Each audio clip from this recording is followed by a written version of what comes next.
Should I call you on this point, sir? We're no longer on speaking terms. And you know it's 6:30 in the morning for me, so it's like, what?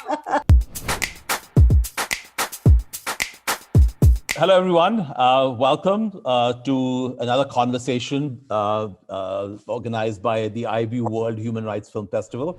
My name is Asim Chhabra. I'm a freelance journalist, a festival programmer, and I'm also a consultant with the festival here. We have 4 wonderful guests, and we'll be talking to them, and they're coming from different parts of the world, which makes it such a great, exciting experience, really. I want to introduce you to Maina Mukherjee.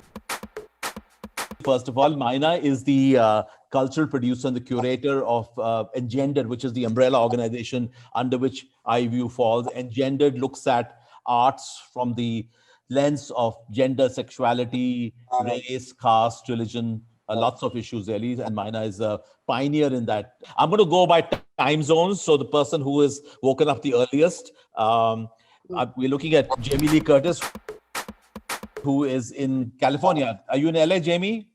Yes, I am. Okay. Yes, now, Jamie doesn't need any introduction, but I have a brief introduction. Jamie is, of course, an actress. She's also an author of several children's books, and she's a blogger. She's a political activist, and she advocates issues of human rights. She has been involved in several philanthropic projects, including helping finance the great synagogue of Budapest. And we were just talking about Budapest. Jamie, while I'm a huge fan, thank you. You acted in one of my all-time favorite comedies, Fish Called Wanda. So good. Coincidentally, I just happened to see about a month ago. I mean, so it's great to see you. Next, in another time zone is Shabana Azmi. Again, Shabana Azmi doesn't need any introduction. Shabana has checked in from Budapest, as we were talking about earlier. From her first film, Ankur in 1974, Shabana has been part of hundreds of projects in India and international projects. She's currently shooting a series for Steven Spielberg. She's also a social activist, performs a variety of genres. She's won, I think, 5 national awards, Shabana ji. Is that true? I'm counting right. And I think that's the most any Indian actor has won. Right? So far. That's coming close by. I think Amitabh Bachchan has won 4, if I'm not mistaken. But anyway. And then we have Dilip Mehta, who's actually in the same time zone as me, although he's in a different state. He's in Delhi and I'm in UP. Dilip is he's the director of a fantastic documentary called Mostly Sunny on Sunny Leone, who all of you know is a very well-known actress and a former porn star, and now she's adult entertainment. I'm sorry, I shouldn't use the word porn star. And Dilip is also a photographer who's photojournalist who's sort of covered major events, including the Bhopal gas tragedy. He's also won numerous prizes, from the Overseas Press Award to the World Press Award. So welcome all 3 of you. Swara Bhaskar, who should be joining in some soon. She's here. Oh, I can't see her. She's here. Okay, so I'm trying to figure out where everybody is. Are you in Delhi? Where are you? I'm actually in Bombay at the moment. Okay, you're in Bombay. So Swara Bhaskar is... Hello, everyone. Hi, Shabana, Hi. Hi. Again, Swara doesn't need any introduction. She's acted in a number of mainstream and independent films in India. Also is an activist. She's won 2 Screen Awards, has been nominated for Filmfare on 3 occasions. So the panel that we are going to be conversation we're going to be having is, and Maina is going to take over from here, Superdevis, Virgins and Vamps, exploring the tropes of objectification and agency of women in global cinema.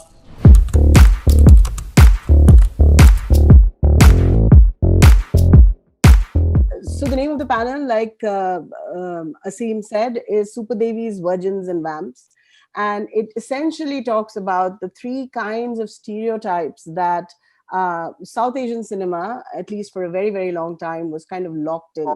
And the presence of gender stereotypes on screen is widely known. Popular cinema and culture derive from each other. Films are, we consider films the opium of the masses, and in a very explicit way, cinema has really shaped the cultural, social, and political values of people, not just in across South Asia, but also across the world. So my question to, I'm going to ask a general question to all of you, and then ask more specific questions of each of you as we continue over the evening. But I wanted to understand, especially of the three women actors on the panel today, how, whether they have felt constrained by the male gaze that is predominantly, what the screen caters to for, as discussed by a lot of women's studies groups and feminist groups, etc. I mean, have all of you in some ways have broken the mold in very strong ways? But I wanted to know, earlier on, have you ever felt, when you started your careers, did you feel in any way constrained by the limitations of the industry around you? Well, there are different constraints, one must understand, because it doesn't necessarily have to be only to be subjected to the male gaze, but to the idea of what a heroine is. We must understand that in India, mythology plays a very dominant role in the way we create heroes and heroines. And instead of reflecting heroes and heroines as they are in real life, we go back on mythology. And so Ram as the perfect husband, the hero, and Sita as his quietly acquiescing wife, being the symbol of all that is virtuous in a woman. So we've gone along that for a long time. If you remember, in the 60s, there was a film called Main Chup Rahungi, I Will Remain Silent, being considered a virtue for women. And although you had many women-oriented films, they were largely in the stereotype of the all-forgiving mother, the sacrificing wife, the forgiving sister, etc., etc. I was very fortunate that I started with Shyam Benegal in a film called Ankur, as my very first film, and it broke every stereotype that there was of what a good Hindi film heroine should be. I was warned, in fact, that doing that film was a risk, because then after that I would be cast only as a vamp. And because I'm a trained student from the Film and Television Institute of India, and very early in my life had been exposed to, well, Bergman and Kurosawa and Godard and what have you, Fellini. And so my aesthetic was different. And because my trajectory started with Ankur, I think my career went a different way from what it would have had I been in sort of started my work with mainstream cinema. Maybe it is because sultry siren is what I've never been known as, that I haven't had to face that kind of objectification, but it's not something that I've not been conscious of. And I realize that that for a very, very long time, women have been commodified and objectified in mainstream cinema, and particularly in advertising, without them even realizing this is what has happened. So it particularly reflects in what is known as the item song. And it continues to appall me that a really celebrated leading lady would agree to sing to "Main tandoori murg hu mujhe patka lo alcohol ke saath," without even realizing, that this is not sexy, that there's a very fine line between being sexy and between being objectified. That has been a matter of great concern to me. And when people say, particularly women say, oh, it's our choice, if so-and-so man can show his butt, why can't I show my cleavage? So it means he's also allowing himself to be objectified. And so you think it's okay that you should be objectified. It is a choice that you should make, knowing that when you work in what is known as the item song, See, the business of cinema is the business of images. When the camera travels over the female anatomy, exposing a sort of heaving cleavage, a swiveling navel, a shaking hip, you rob the woman of all autonomy and subject her to the male gaze because her body is being shown in fragmented bits. If you're aware of that, and if you are aware of the fact that this also leads to the sexualization of young children, because we have so many weddings in which we have these little girls gyrating away, not even knowing what they are singing, to encouraged greatly by moms cheering them. This has been a matter of concern for me. But I'm sorry for stretching this so long, but I feel that, if such a song is made, then there are a handful of people who are responsible for making it and bringing it on screen. What about this large audience that has chosen that particular song above all else and find it joyful to play them at every wedding and dance away? Doesn't the audience also have some responsibility there? Thank you. Jamie, would you like to go next? It's and it's 6:30 in the morning for me, so it's like, whoa. So look, I was trepidatious about joining this panel because I have been exploited, or not. I have allowed myself to this is a tricky one. I was very curious as to why you guys wanted me on this panel. May I just quickly interject for that second, because your films have been debated as whether they're sexist or whether they're feminist. But we're so when I was 19 years old, I had been on a TV series where I was one of 5 women trapped on a submarine. And the women were given 1 scene or 2 a week as a group with the captain of the submarine. And we were wearing our cute little Navy uniforms, our little Army uniforms. And we would stand there like 5, talking heads and say, "Captain, when are we getting off the ship?" And that would be the extent of our work. And that was, quote, legitimate television. I was 19 years old. And for me, it was a great job. It was my first big job in America. And I was fired from that job, which is so was everybody else, except for one, which is a whole nother story. And there was a little horror film that was being made for no money at all called Halloween. Now, I auditioned for the movie. There were 3 parts for women. There was the smart aleck, the girl who was a kind of a jokester and kind of snarky. There was the cheerleader who was sexy and, physical. And there were scenes in that where she was physical. And then there was the lead of the movie, which was a girl named Laurie Strode, who was a repressed young virgin, a young woman who had wanted contact with love and romance and had none. And everybody made fun of her. And obviously, me for like 2 seconds, that I'm a smart aleck.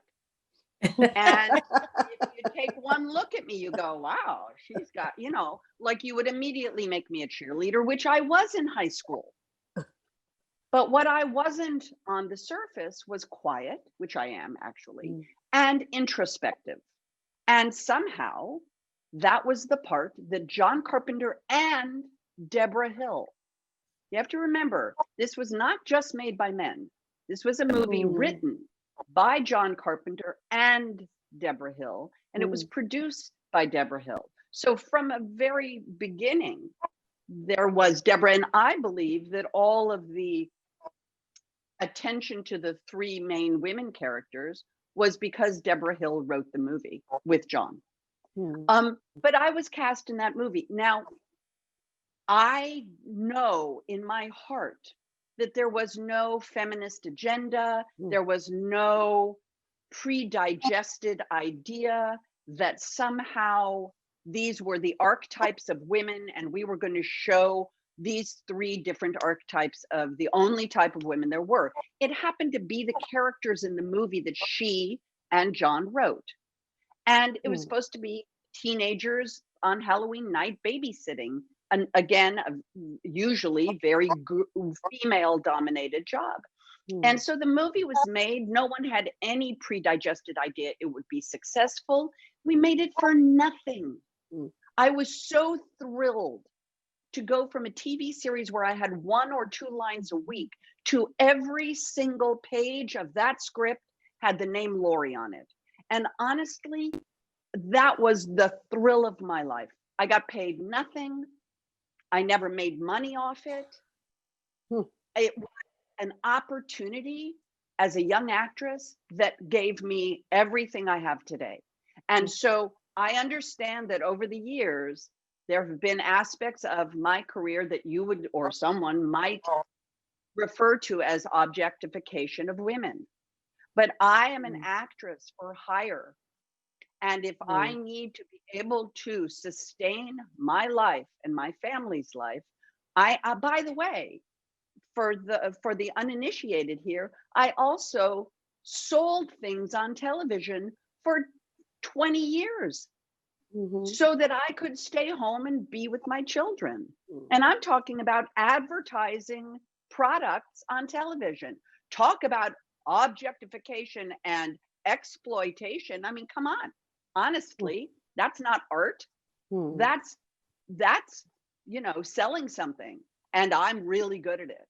And so for me, I've had a career where I'm really good at selling many things, and I appreciate that now there's a great understanding, or at least, I'm highly aware of the intellectualization of the arts and feminism. And I understand that horror films are taught in film schools, and there are textbooks about chainsaws and women and all the rest of it. And I appreciate it and honor it. But I'm telling you, when you're 19 years old and you want to work as an actor, and that's the job I got, I was lucky that I got to play Laurie Strode.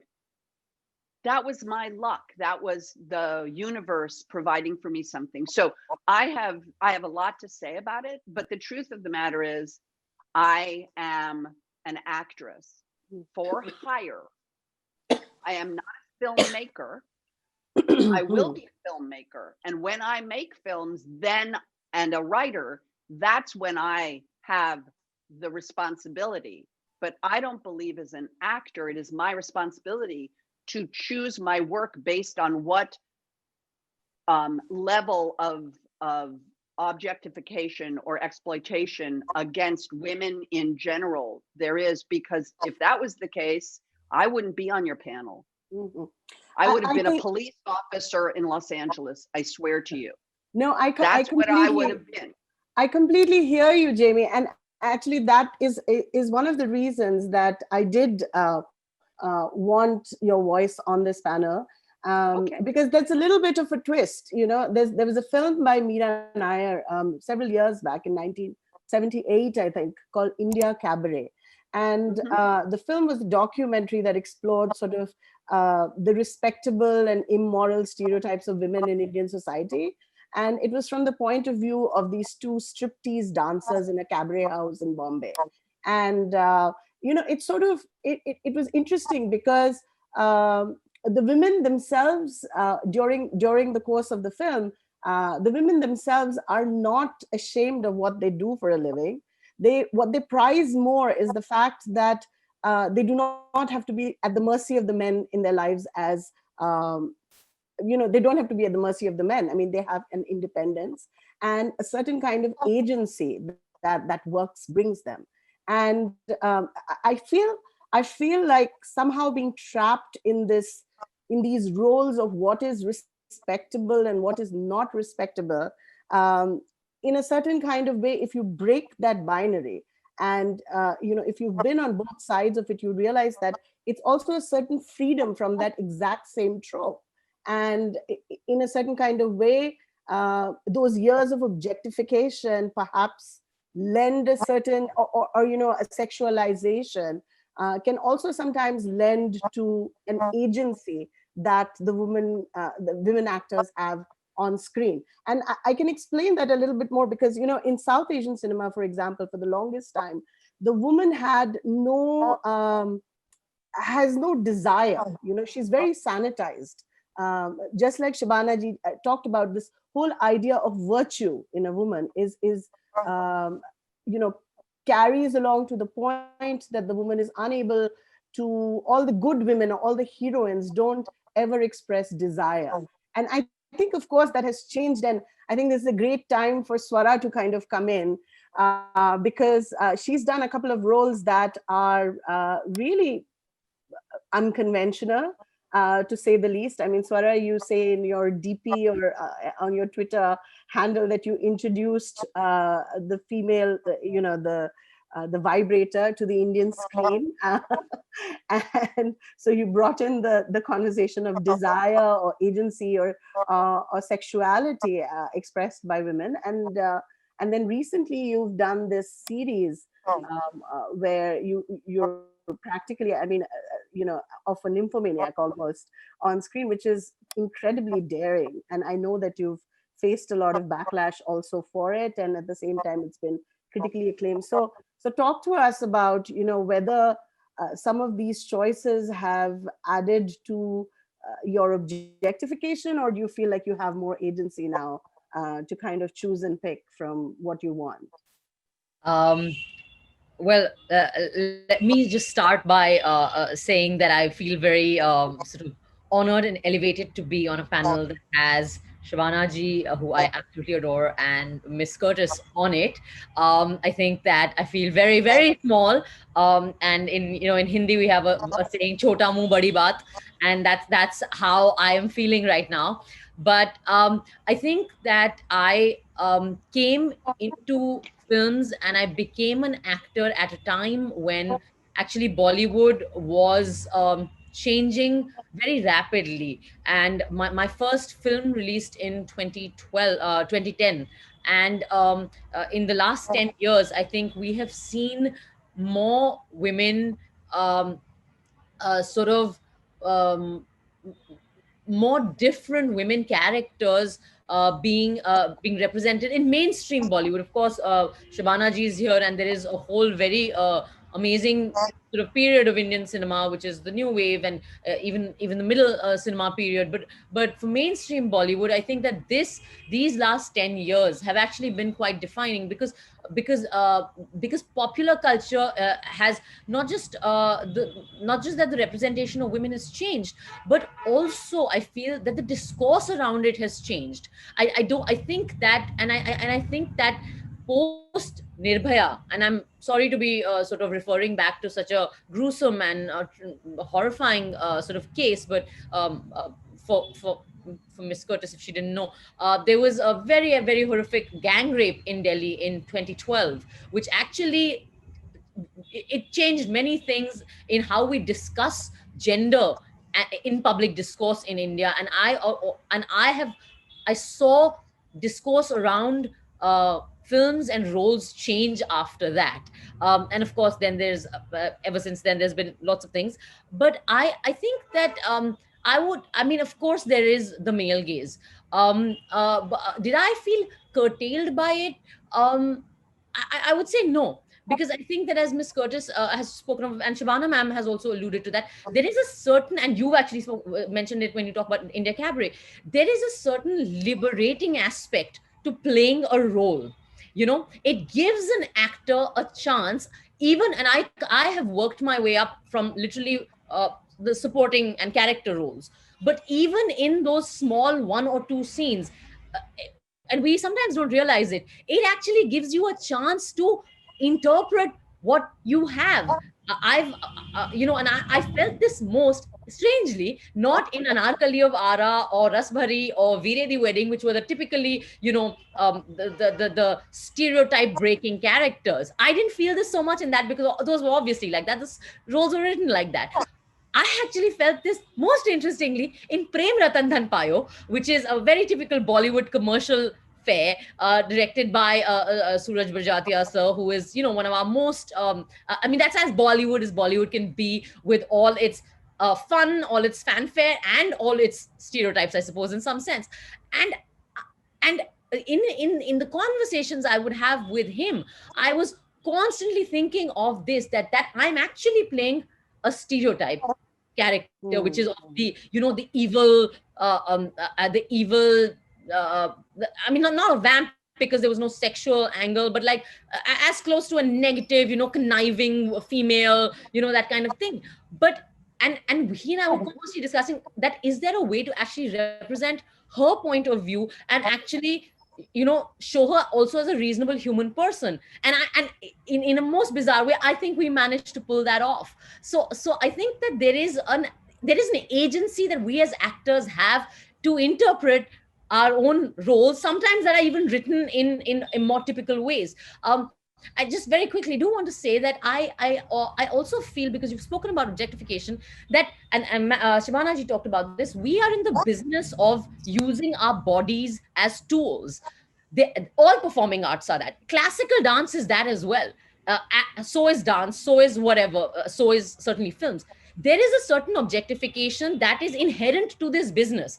It happens to men and women. I mean, because we're speaking about item numbers as well. And definitely item numbers in their most typical sense are nothing but like, a manifestation of the male gaze in its writing, in its shooting, and in everything. But what I have noticed, and this is what is interesting again of this time, is that the men suddenly are also becoming, we can say, reduced to, or we can say transformed to, whatever, in some sense, pieces of flesh. Because when Shah Rukh Khan has to build an 8-pack for Darde Disco, because he has to take his shirt off, and when Salman sir and whoever started the trend, this trend of the men removing their shirt, and I'm saying this as an actor whose colleagues, and I see these guys, no, not Shah Rukh sir, but like some of these guys, Varun or whoever, in the gym, and I see the kind of attention that is being paid to the crafting of the male body as well. I'm like, hey, we're all being objectified here in that case, then I guess. So I think that's a very interesting thing, and maybe that is maybe that is just maybe it's our time, that and it's our relationship with the camera in this generation. Again, I'm talking about mainstream Bollywood, sort of very specifically. That's changing. So I think that has been very interesting for me to see, which is that actually actors, we're all obsessed with our bodies, we're all obsessed with our diets, we're all obsessed. This all we are doing is all the time trying to look better and different as per the new look, the fad, and all that. And I think there's a certain objectification that we have signed up for in our work, where I have felt my gender most how should I say this, most keenly, is actually behind the camera. I think that those power relations and power dynamics actually operate. You feel them most behind the camera, and I know that. And again, I don't want to remind anyone of a controversy, but I felt it so much when I had written an open letter to Sanjay Leela Bhansali sir, who is one of the most iconic directors of our industry. And I actually love his films. And it was Padmavat, and I'd written a letter sort of critiquing the film because I had a very strong reaction to what was happening in that film. And so many male directors had responded to that, to me personally, not in a bad way, but when they were reacting, there was so much of a sense that here is a young woman actress calling out like the biggest director in, like Bollywood, and how are you doing? And then the way it just, I mean, not in a bad way, but I could feel that I said that there was some very basic disruption that I seem to have caused. And that's why there was so much anger about that letter, apart from the use of certain words of the female anatomy, whatever. But so I actually feel that male gaze and that expectation of gender roles, and sometimes actually you feel it more keenly off camera. But sorry, that's what I feel. I just wanted to address Jamie. Jamie, you had initiated your participation by saying something to the effect that there was some certain trepidation as to why you were a part of the panel. And I don't know whether I got an answer. Was there an answer in your response? Here's what I need to say. You know, I'm 62 years old, and I've been in tons and tons and tons of movies. I can't count them. I've been on TV shows. I've sold products for money. In essence, sold myself for money because I advertised for people so that I could make money, so that I could take care of my family and stay home with them. Here, something popped into my head. I'm not sure it's answered, because no matter what I say, it doesn't matter. Because if you are looking at this from an intellectual feminist agenda, you want to delete me right now because I don't check your boxes. Because in your mind, in the intellectual's mind, I should have rejected those roles. I should have rejected that participation in those films because it was somehow objectifying women. But the truth of the matter is, I have made, here's the most important thing. The only thing I am responsible for is my content. My content. When I say what I believe in, what I care about, the John Steinbeck quote from East of Eden, this I believe, and I stick with that, and I say this is what I believe. That's my agency. But as a paid actor in movies, it is not. I want to bring up an example. I was in the movie A Fish Called Wanda. A Fish Called Wanda was written by John Cleese for everyone. It was written for me. And there was a sequence, and Wanda manipulated all these men, every single man in the movie. She played a different energy toward, some sexual, some intellectual. And the original ending of A Fish Called Wanda was Archie has gotten on the airplane with Wanda and they're flying away together, and you panned down my leg and there was a shoe that Hazel Pethig, the costume designer, found, and it was a shark. And it was literally, the front of the shoe was teeth and there was a little fin. And you realized in that moment that the minute the plane landed, she was going to whack him on the head and take it and go, that she was in it for herself. And what happened was they showed that movie to audiences and they didn't like it. They didn't like the agency. They didn't want her to be going for the money for herself. They wanted the love story. And so we went back and shot extra sequences of Wanda and Archie.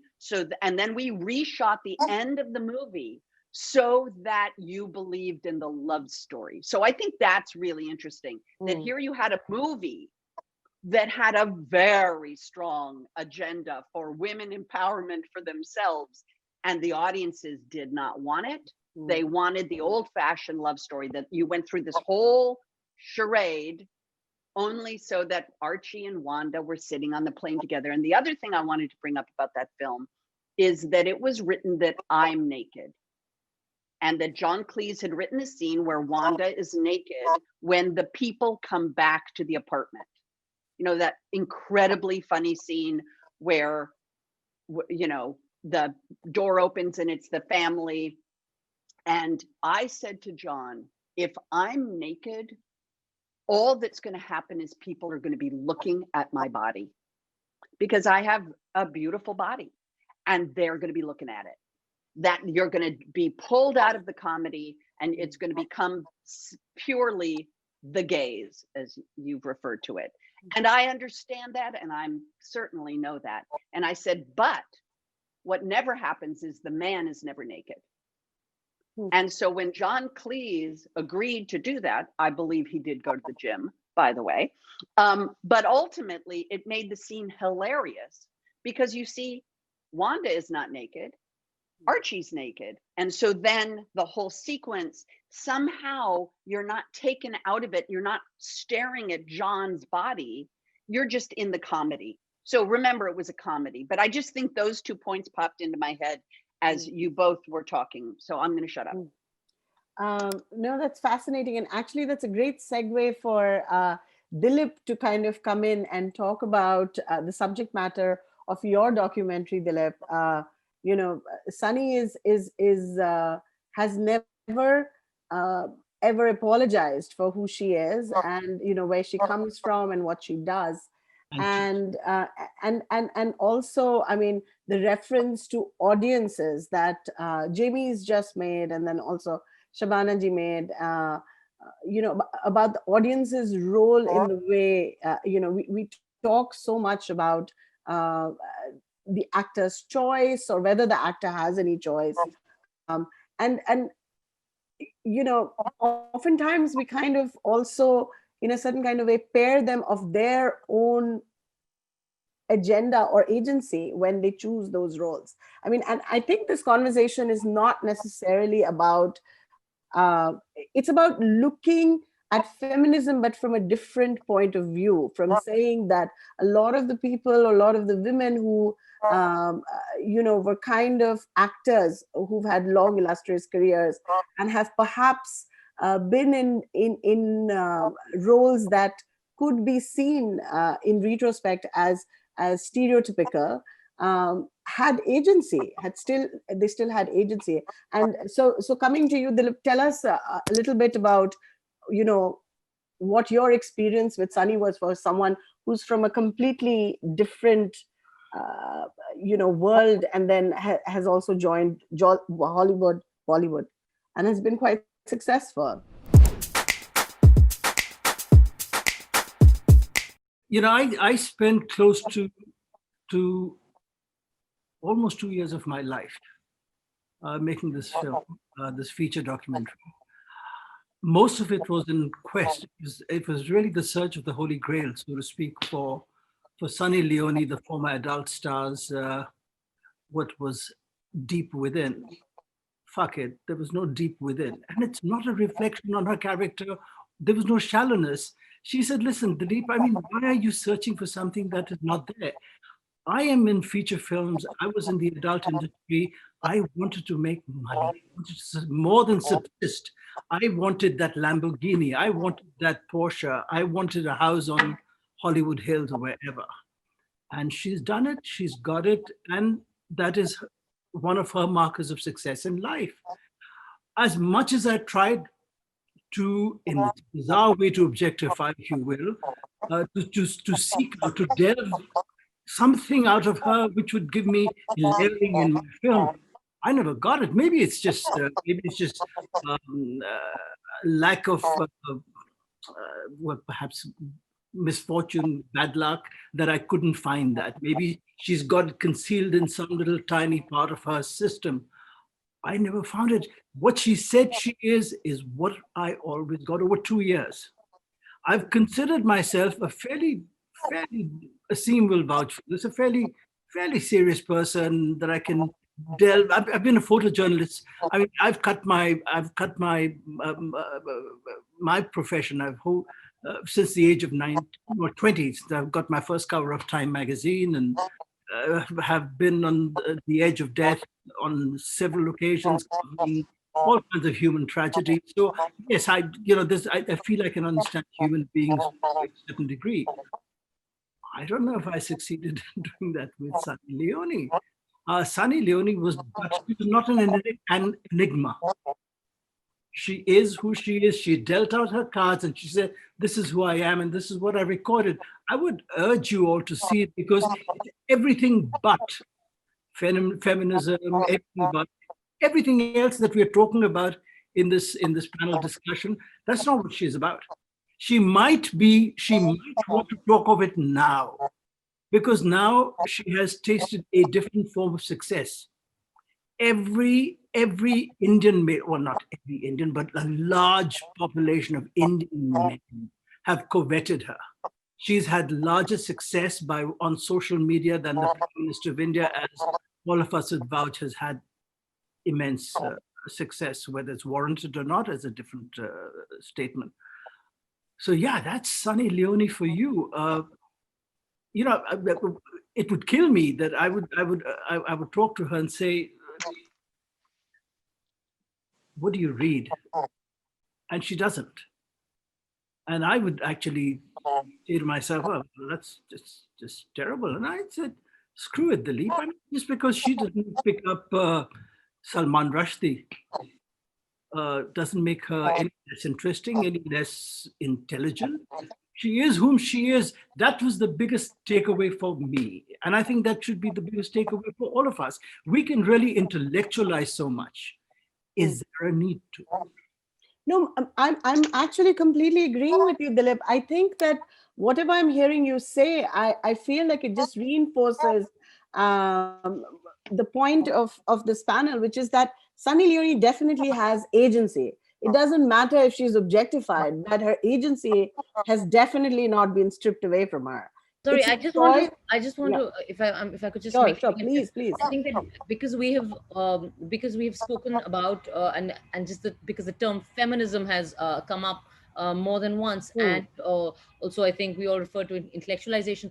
I think that I think that it is feminism is not just about like bearing a flag for a particular cause or anything like that. Absolutely. I think actually that the kind of support Sunny has got in the Indian, every time she has had support when she has been in a controversy from within India, in the whole public conversation around it, whatever, whether it was that interview she did with an Indian a news anchor, or it was all actually from feminists, so to speak, including myself, because I think the thing to really just want to flag this out here is that feminism, I mean, what is it really, apart from the fact that yes, a movement for equality and a demand for institutional equality for women, that aside, it's also a movement that is basically looking at and laying bare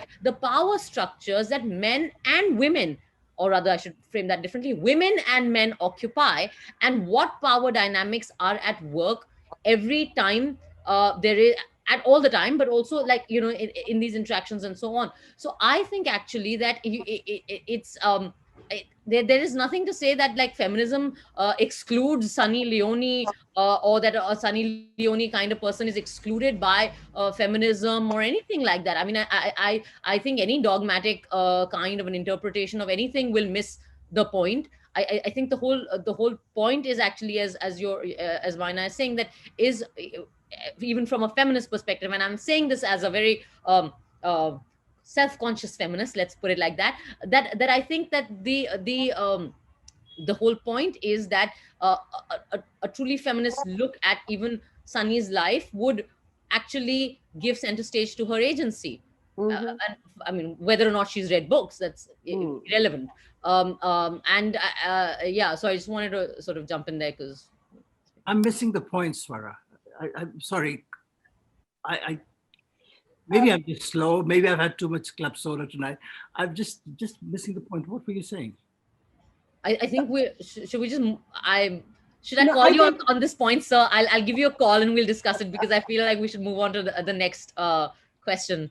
No, I think Dilip, what she's saying and what you are saying are not two very different things. And the point of this conversation is also to think about feminism as having moved, from this idea of of objectification almost as victimization. I think that's the point that I think when I'm looking at the history of women actors and the kind of roles that have spanned the silver screen, I necessarily don't agree with, I don't necessarily agree that women have had no agency, or that in spite of the male gaze and in spite of the objectification, I feel that there has been substantial agency. And sometimes breaking away from this idea of what is respectable or what is non-objectified in a certain kind of way, even taking on a role that is very sexualized, that can seem from the outside as making the subject matter an object of desire or gaze, in some ways is very liberating, because it eventually gives you access to a certain independence in terms of choice. It takes you away from the rubrics of, or sort of like the dichotomy of what is a good role, what is a bad role, is this substantial, is this not substantial? And oftentimes it's a choice that women make. I mean, more and more, as I'm hearing Jamie, and I'm hearing even you, Dilip, when you're talking about Sunny Leone's, I mean, she doesn't really come from a point of shame. I don't think that there is shame involved when women make choices like that. And I think that oftentimes there is an external gaze when we look at those choices in that polarized way. Am I making sense? Oh, totally, and I totally, I absolutely agree with what you said, or how you've paraphrased it. It was her choices. It was, yes, and that's call it, whether you call it play acting, whether it's a reality television, whether it's a feature film, whether it's a documentary. Since people in this field, clearly those were her choices, and I don't have a problem with it. Hey, don't forget, I spent 2 years of my life trying to document every aspect of it. And evidently, I have documented it. I might want to add that we no longer on speaking terms. Yeah, we know about that. She despises the film intensely.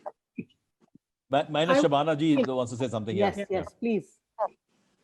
Listen, I think that the lady duck protests too much. We are saying, oh, it shouldn't be intellectual, oh, it shouldn't be feminist. Why not be? Why should there not be an intellectualization? If analysis is intellectualization, then it's very important that we go through that, some of that.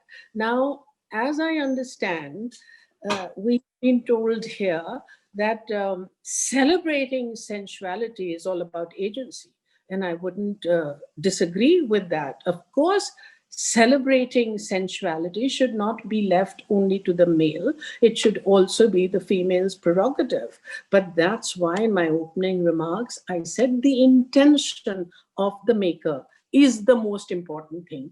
How the camera travels decides whether you have agency or whether you're being subjected to the male gaze. I'm very fond of giving this example. There is a film that my daughter Zoya Akhtar has made, Zindagi Na Milegi Dobara, in which Katrina Kaif comes out of the water in a bikini. Obviously, there's water clinging to her body. If, as a filmmaker, she had decided that she would close in on her cleavage and let the camera travel all over her body as she decided to pick up her clothes, it would have been sexualization. The fact that she keeps the camera in mid-shot and allows this girl to come out of the water and then wear her dressing gown is the most normal thing in the world and stops her from being objectified and makes you respect the fact that she is a diving instructor and obviously this is what she'd be wearing. Now, I don't think anything can be more clear than that. I have been told time and again, I wouldn't want to take particular examples, but unfortunately, it comes to both these sisters. It's sad. But Sarkaido Khatia ke jada lage. Govinda seems to be enjoying himself just as much as Karishma. So why should you have a problem with that? Well, I would urge you to see the again and please tell me, is that how it comes across? Come on. Agency is very important. Nobody would fight for it more. But under that, let's not start intellectualizing the reasons for why we have allowed ourselves to be objectified. Sometimes you do it because you're not even aware of it. Sometimes you do it for the money, but just because you do it for the money, does it make it not objectification? What are we talking about? All right, you made the choice. A girl decides to take money to sleep around. That is her choice. But is there exploitation in it, or is there not? Or is that what she would love to do even if she had other choices? These are incredibly valid points, Shabana. Absolutely. And that's where the tension is. I think that is where the tension is, because when it becomes systemic, when you have to see these choices in the light of a systemic hierarchy of power, then is choice really choice? That's a very good question, and that's a very valid point. But at the same time, speaking about the item song, for example, in Hindi cinema, when there are songs like, say, Namak Ishq Da, is that would you consider that also, would you consider that as the the female protagonist having agency, or would it just be objectification, or would it just be? I don't know. I haven't seen it. So I'm talking about how the camera travels over the body, reveals the intention of the filmmaker, and reveals what is it just for CTs? Is it to give the woman agency? What is the reason? I'm not here to nitpick and say this person is wrong and that person is wrong. If we are having a conversation, it's very important that Swara gives her point of view. Absolutely. I give my point of view, and then through that, maybe a little of what they are saying rubs off on me, and a little bit of what I am saying rubs off on them. And that is the purpose of a conversation like this. It's not to apportion blame at all. No, of course. And that's exactly true. I mean, the whole point of these conversations is to kind of engage and to also see if we can change perspectives about things. How do you and that is exactly the idea. And this is a space of cinema and art and storytelling, and that is different from a space of, say, just pure but sorry to interrupt you, but what is definitely happening earlier in mainstream Indian cinema, and I'm really sorry, Jamie, I'm going on talking about Indian mainstream. No, of course. But, okay, we've had a very clear divide between the Madonna and the whore.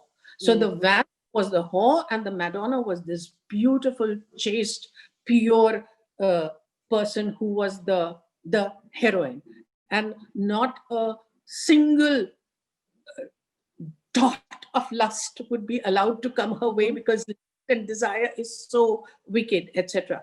And because of our history of colonization, it was also better if the vamp turned out to be somebody with golden hair and blue eyes, so that it's the wicked other. Mercifully, today, they are conflating together, and you don't have such a clear divide between the vamp and the whore. And you are also saying, I mean, for heaven's sake, in Fire, Dilip sister's film, Deepa Mehta's film, a middle-class woman is able to tell her husband without desire, I was dead.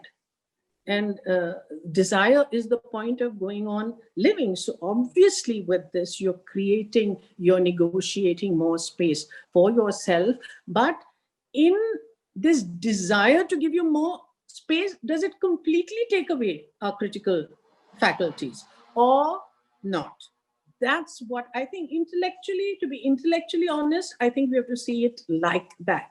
And only then can we come out with something that is really meaningful, I think. I'm going back to what you were saying about the camera and the use of the camera in the objectification or lack thereof. And it's interesting because I've never thought about it before, because I obviously don't talk about this because I'm 62 years old. I was 19 when I did this. But in the movie Trading Places, the character I play is a prostitute who takes in this, she doesn't know, very rich man who's been turned poor by other people.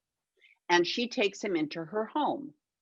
She is the, as you would call it, or as people refer to it, the hooker with a heart of gold, as if hookers have no heart. But in this case, if you make her a hooker with a heart of gold, she's just lovable.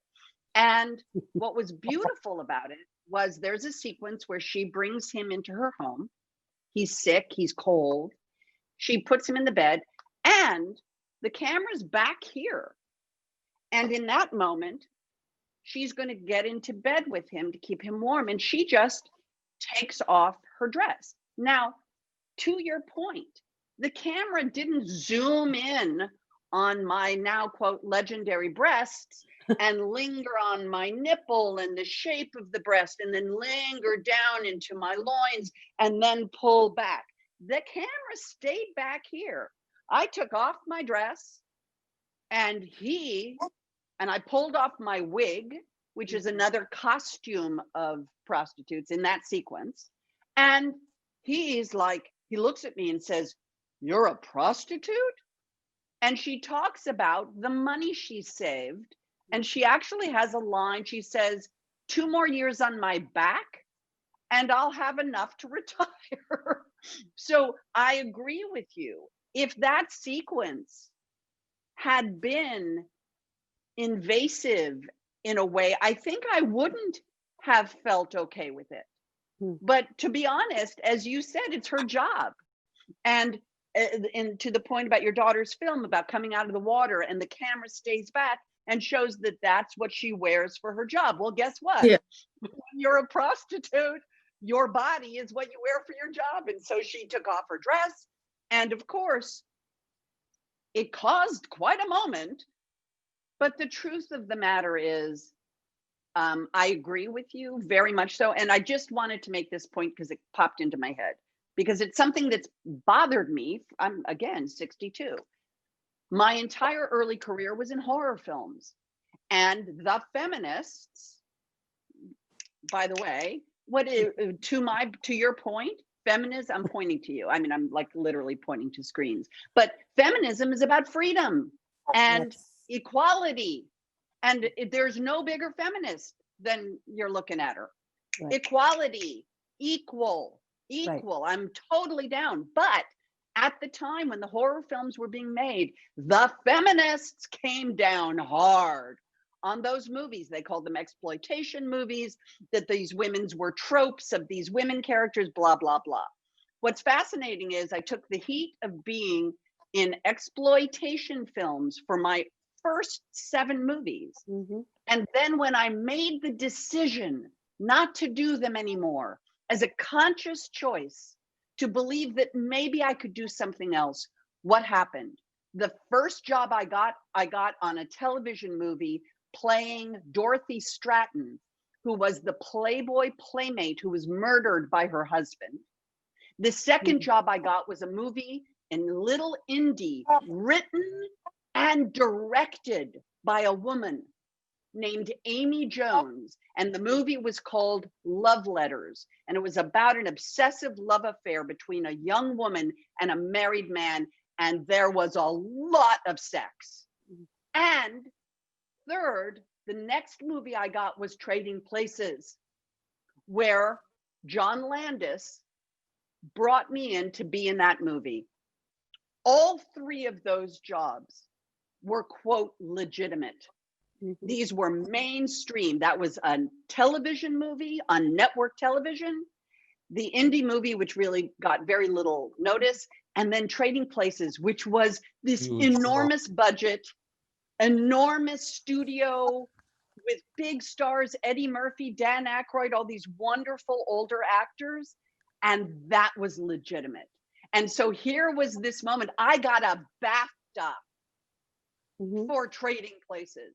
Mm-hmm. I mean, talk about legitimacy. It's so interesting how the illegitimate is made legitimate by what? Money. Mm-hmm. And that's the agency we're talking about. Really, agency is about money.